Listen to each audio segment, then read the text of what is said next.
Assalamualaikum guys, I hope you all will be fine.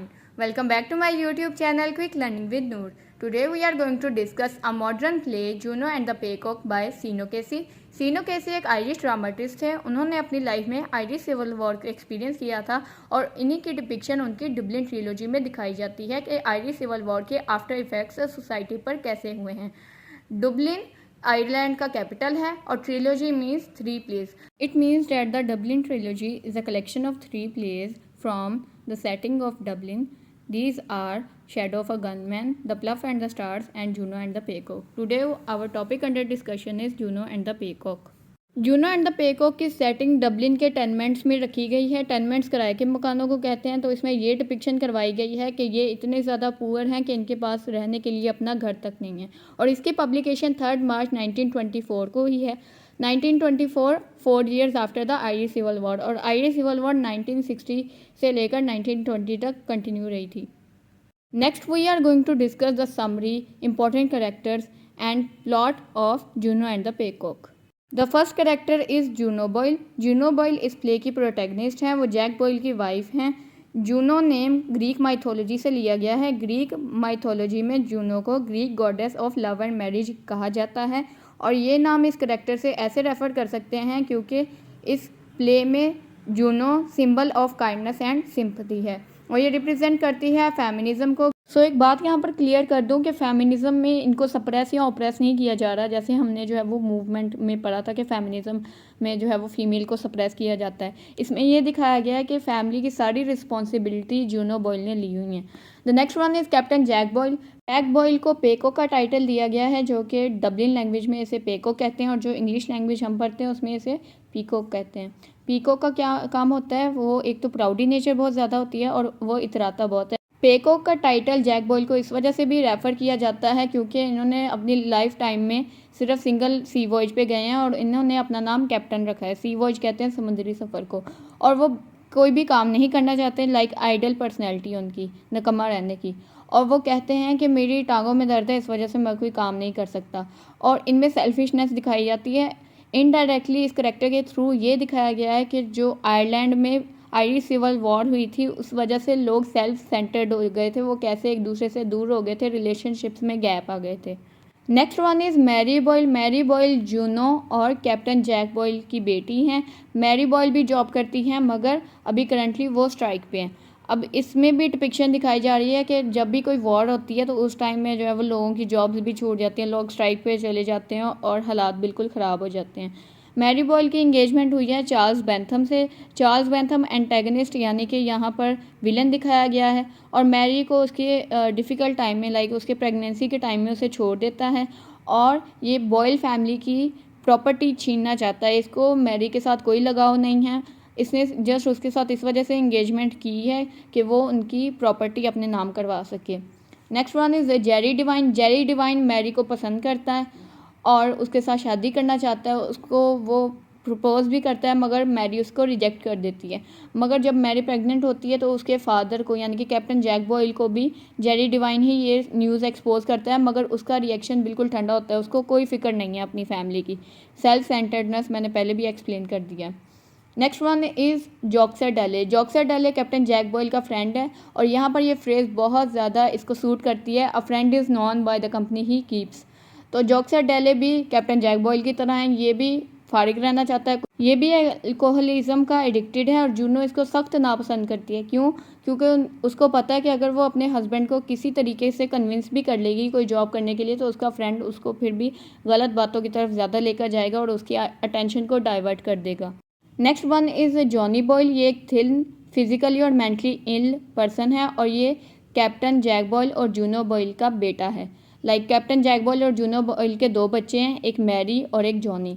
उसकी एक बाजू वॉर के टाइम पर टूट जाती है and he is a symbol of loss of human organs during the war time. The next one is Robbies. Robbies पहले Johnny का फ्रेंड होता था, मगर जॉनी उसकी न्यूज़ उसके एनिमीज़ को देता है, जिसकी वजह से वो उसके आकर मार देते हैं। रोबीज़ का कत्ल हो जाता है और वो आयरिश सिविल वॉर में होने वाली डेथ को सिंबलाइज करता है, जो रोबीज़ करेक्टर है। रोबीज़ की मदर मिसिस ट्रैंक्रेड हैं। वो एक कंपैशनेट और एक सिंपैथेटिक लेडी हैं, मगर वो रिप्रेजेंट कर रही हैं कि आयरिश सिविल वॉर के बाद ग्लूम कैसे फैल गया था। लाइक कि अपने बेटे की डेथ के बाद वो बहुत ज़्यादा सैड रहती थी, और ये दिखाया गया है कि हर कैरेक्टर सिंबॉलिक सिग्निफिकेंस रखता है आयरिश सिविल वॉर के आफ्टर इफेक्ट्स को दिखाने के लिए। सो आई होप आप लोगों को कैरेक्टर्स बिल्कुल क्लियर हो गए होंगे।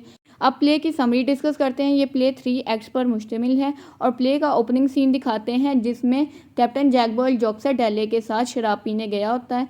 जूनो बॉयल, मैरी बॉयल और जॉनी बॉयल टीवी लाउंज में बैठे न्यूज़पेपर पढ़ रहे होते हैं, और न्यूज़पेपर में रोबीज़ के कत्ल की न्यूज़ जब वो सुनता है जॉनी बॉयल, तो वो बहुत ज़्यादा घबरा जाता है, क्योंकि उसको पता है कि उसके कत्ल में कहीं ना कहीं इसका भी हाथ है, क्योंकि उसने उसकी न्यूज़ दी थी उसके एनिमीज़ को। जैक घर वापस आता है।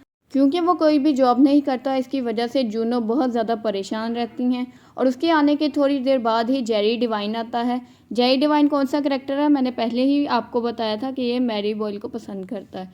जेरी डिवाइन बहुत ज़्यादा कंसर्न है उसकी जॉब कर लेकर, और वो उसे बताता है कि एक जगह पर आप जाकर जॉब कर सकते हो, मगर कैप्टन जैक बॉयल फिर वही, बंदे ने काम ना करना हो तो उसके पास 100 बहाने होते हैं। ये कहता है फिर नहीं, मेरी टांगों में दर्द है, अभी मैं काम पर नहीं जा सकता, तो ये उसे रिफ्यूज़ कर देता है। जेरी डिवाइन ऐसा क्यों कर रहा है, इसके पीछे भी एक रीज़न है कि वो इम्प्रेस करना चाहता है मैरी बॉयल को और थ्रू आउट बॉयल फैमिली को, कि ये कहें कि ये तो बहुत अच्छा इंसान है, तो इसकी मैरी के साथ शादी करवा देते हैं। चार्ल्स बेंथम के साथ रिलेशनशिप के दरमियान मैरी बॉयल प्रेग्नेंट हो जाती है, और चार्ल्स बेंथम को सिर्फ उनकी लेगेसी की लालच होती है। वो जाकर कैप्टन जैक बॉयल को बताता है कि आपकी फैमिली में किसी रिलेटिव की डेथ हो गई है, जिसकी लेगेसी में आपको हिस्सा भी मिलेगा, जिसकी वजह से कैप्टन जैक बॉयल बहुत ज़्यादा खुश हो जाता है।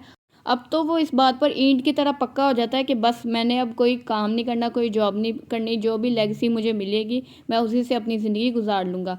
और इसी पॉइंट ऑफ व्यू को अपने माइंड में लेते हुए वो मिसेस मेज मेडिगेन से पैसे भी उधार ले लेता है कि मुझे अभी पैसे चाहिए, आप मुझे दे दें, जब मेरी प्रॉपर्टी के पैसे आएंगे तो फिर मैं आपको वापस कर दूँगा। उन पैसों से ये घर का कुछ इंपॉर्टेंट फर्नीचर और ग्रामोफोन ख़रीदता है और एक पार्टी भी अरेंज करता है। और जब ये बॉयल फैमिली पार्टी में बिजी होते हैं, तो मिसेस ट्रैंक्रेड जो इनके नेबरहुड में रहती हैं, वो रोबीज़ के फ्यूनरल की एक्टिविटीज़ में बिजी होती हैं। ये सब कुछ जॉनी बॉयल अपने घर की विंडो से देखता है, और वो बहुत ज़्यादा घबरा जाता है कि पार्टी के कुछ दिन बाद ही एक बिटर ट्रूथ और एक शॉकिंग न्यूज़ बॉयल फैमिली को मिलती है कि लेगेसी में उनको कोई हिस्सा नहीं मिलने वाला। इस न्यूज़ के एक्सपोज होने पर चार्ल्स बेंथम मैरी बॉयल को उसकी प्रेगनेंसी के टाइम पीरियड में ही छोड़ देता है। अब मैरी बॉयल अकेली रह जाती है और उसे ये सारा कुछ सफ़र करना पड़ता है, और फिर वो एग्री हो जाती है कि चलो वो जेरी डिवाइन के साथ अपनी ज़िंदगी गुजार लेगी। मगर जेरी डिवाइन को इसके प्रेगनेंसी का पता चलते ही वो इसे छोड़ देता है। वो कहता है कि वो अब इसे शादी नहीं करेगा। पुलिस इनके घर पे रेड करती है और उनको इन्फॉर्मेशन मिली होती है कि जॉनी बॉयल ही रोबीज़ के कत्ल में रिस्पॉन्सिबल था, तो वो जॉनी बॉयल को ले जाते हैं और बाद में उसका कत्ल कर दिया जाता है, यानी कि पुलिस उसको मार देती है। अब कैप्टन जैक बॉयल की इन्हीं हैबिट्स से बहुत ज़्यादा तंग आ जाती है जूनो, तो वो कहती है कि अगर तुमने वाकई कोई काम नहीं करना तो फिर हम तुम्हें छोड़ कर जा रहे हैं। और कैप्टन जैक बॉयल तो पहले ही चाहता है कि उसकी सारी रिस्पॉन्सिबिलिटी से उसे एस्केप मिल जाए, तो वो कहता है कि तुम्हारे आने से पहले भी मैं अकेला ही रहता था और अब भी मैं तुम्हारे जाने के बाद अकेला रह लूँगा। तो यहाँ पर जो जूनो बॉयल है और मैरी बॉयल है, ये दोनों कैप्टन जैक बॉयल को छोड़ के चली जाती हैं, और एंड सीन में दिखाया जाता है कि कैप्टन जैक बॉयल जॉक्सर डेली के साथ जो है वो शराब पी रहा होता है और वो मज़े में होता है। उसको कोई फ़र्क नहीं पड़ता कि उसकी फैमिली में क्या ट्रेजेडी गुजर गई है, और उसकी फैमिली बिल्कुल सेपरेट हो गई है, क्योंकि उसको आदत हो गई थी कि मैंने बस फारिग ही रहना है। अब लास्ट सीन में दिखाते हैं कैप्टन जैक बॉयल अपने फ्रेंड जॉक्सर डेले के साथ वाइन पी रहा है, और यहीं पर ये प्ले एंड हो जाता है। और इसके थीम्स में दिखाते हैं कि वॉर की वजह से डिस्ट्रक्शन कैसे हुई है, डेथ कैसे हुई है, impacts of Irish Civil War through the character of Rubies, Mrs Tancred and Johnny Boyle. Feminism दिखाया गया है मैरी बॉयल और जूनो बॉयल के कैरेक्टर के थ्रू। पॉवर्टी दिखाई गई है प्ले की सेटिंग के थ्रू, जहां पर टेनमेंट्स में इसकी सेटिंग रखी गई है, यानी कि किराए के मकानों में। सेल्फ सेंटर्डनेस दिखाई जा सकती है कैप्टन जैक बॉयल और जॉक्सर डेले के करेक्टर के थ्रू। आई होप आपको इस प्ले की अच्छे से समझ आ गई होगी। If you have any query then you can ask in the comment section. अगर आप चैनल पर न्यू हैं तो चैनल को सब्सक्राइब करें और साथ बेल आइकन को भी प्रेस कर दें ताकि हर न्यू वीडियो का नोटिफिकेशन आपको मिलता रहे। अगर वीडियो पसंद आई है तो वीडियो को लाइक कर दें, अपने फ्रेंड्स के साथ शेयर भी कर दें। We will meet in the next lecture. Till then, अल्लाह हाफिज़।